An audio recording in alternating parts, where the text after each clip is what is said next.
a very warm welcome to another video, a warm welcome to another analysis। और market में जैसे क्या है कि वापस से निफ्टी 18,000 के लेवल पर आया, उसी तरीके से काफ़ी सारे पेनी स्टॉक और ऑब्वियसली मंडे को कल को तो ये न्यूज़ आई कि more than 900 of stocks on BSE जिन्होंने सर्किट लगाया। तो काफ़ी सारे हमारे भी स्टॉक्स थे, ग्रीन पावर फिर एग्जाम्पल हो गया, भंडारी हो गया। तो इसी तरीके से आज एक और स्टॉक के एनालिसिस देखने वाले हैं, पेनी स्टॉक है। बट सब कुछ देखेंगे कि पहली बात तो पेनी स्टॉक क्यों है, नंबर 1। नंबर 2 कि फिर उसके बाद उसका प्रमोटर कौन है, प्रमोटर से लिंक क्या है, फिर उसके बाद देखेंगे कि लेवल्स क्या है और एलोकेशन कितना देना है। देखने वाले हैं जल्दी से वीडियो में, चलते अपने वीडियो एनालिसिस वगैरह की तरफ। बट बिफोर मूविंग अहेड, अगर आप मेरा वीडियो फर्स्ट टाइम देख रहे हो या अभी तक आपने चैनल सब्सक्राइब नहीं किया है, subscribe the channel, press the bell icon, get notifications instantly. आज जो मैंने स्टॉक यहाँ पर पिक किया है वो है एमटी एडुकेयर। अब एमटी एडुकेयर 13 रुपए का स्टॉक है, पेनी स्टॉक है। तो पहली बात तो ये पेनी स्टॉक क्यों पिक किया गया, नंबर 1। उसके बाद देखेंगे कि भाई ये पेनी स्टॉक क्यों है, नंबर 2। अब अगर बात कर लेते हैं पहली बात कि पेनी स्टॉक क्यों पिक किया गया, देखो यहाँ पर इतनी वीडियोस देखने के बाद तो आपको आइडिया लग गया होगा कि मैं volumes, round bottoms, higher high, इन सब पे ही यूजुअली काम करता हूँ।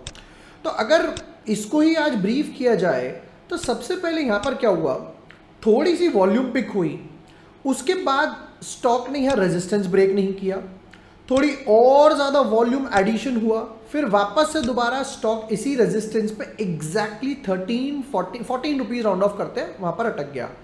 अब की बार ज़्यादा वॉल्यूम ऐड हुआ और आज के वॉल्यूम्स भी काफ़ी अच्छे लग रहे हैं from past almost 10 to 12 days.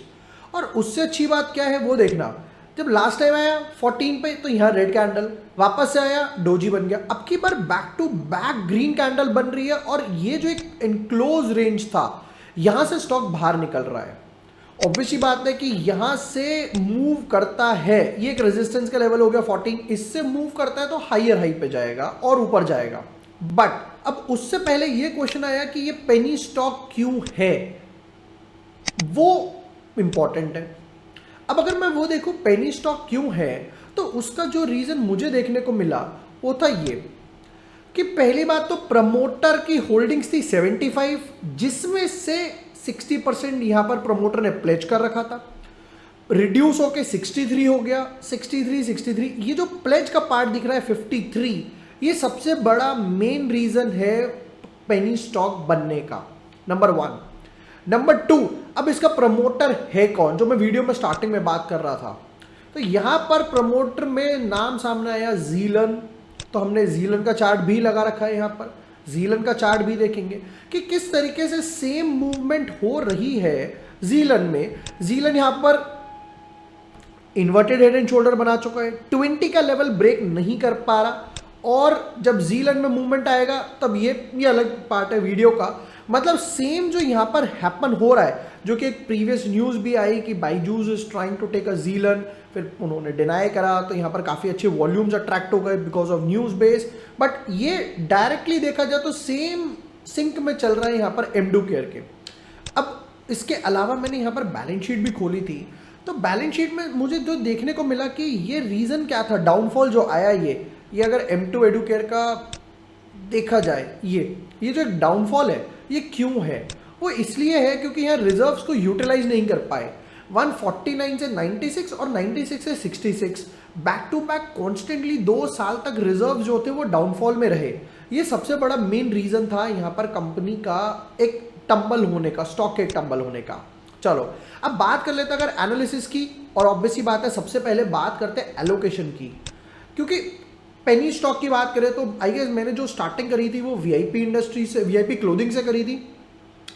तो वीआईपी क्लोथिंग में भी मैंने बताया था, फिर उसके बाद मैंने भंडारी डाला, धनलक्ष्मी बैंक डाला, फिर उसके बाद ग्रीन पावर डाला और भी काफ़ी स्टॉक्स डाले। तो वहाँ पर भी मैं बार बार रिपीट करता हूँ कि capital allocation is important, risk management. आप कितने भी यूट्यूब पे वीडियोस देखो, कोई आपको ये नहीं बताएगा आपको बाय कितना करना है। अब आप बाय कर लोगे, अब आप फिर पूछते रहोगे उनसे तो वो कोई रिप्लाई नहीं करते। तो यहाँ पर कैपिटल एलोकेशन ही इंपॉर्टेंट है, रिस्क मैनेजमेंट इंपॉर्टेंट है।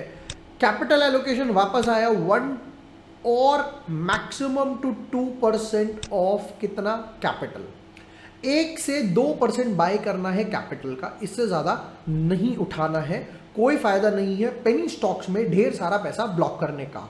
चलो नेक्स्ट पार्ट पर आते हैं, अब लेवल्स की बात कर लेते हैं क्विकली। लेवल्स की बात करें, यहाँ पर वॉल्यूम का ग्राफ हटा देते हैं, थोड़ा सा और जूम इन ले लेते हैं। देखो तो यहां पर बात करूं लेवल्स की, जैसे ही स्टॉक ये 14 का लेवल क्रॉस करेगा, लक्ष्मण रेखा हो गई, 14 का लेवल क्रॉस करेगा, सस्टेन करेगा, तब समझ आता है बाय कर लेना है।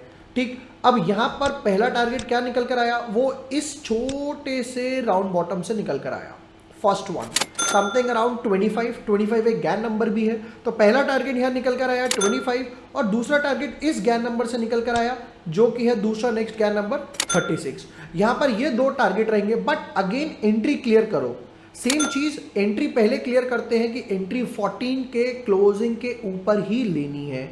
ये थे क्विक एनालिसिस एमटी एडुकेयर के। हम लोगों ने यहाँ पर देखा कि स्टॉक में कैसे रिजर्व में फॉल आ रहा है, प्रमोटर की होल्डिंग्स जो है, प्रमोटर की होल्डिंग्स में यहाँ पर प्लेज है, जिसकी वजह से स्टॉक टंबल हुआ, रिजर्व्स कन्वर्ट नहीं कर पा रहे। और यहाँ पर हम लोगों ने इसका जी लर्न से भी सिंक देखा कि किस तरीके से सेम पैटर्न जी लर्न में बनता हुआ दिखाई दे रहा है।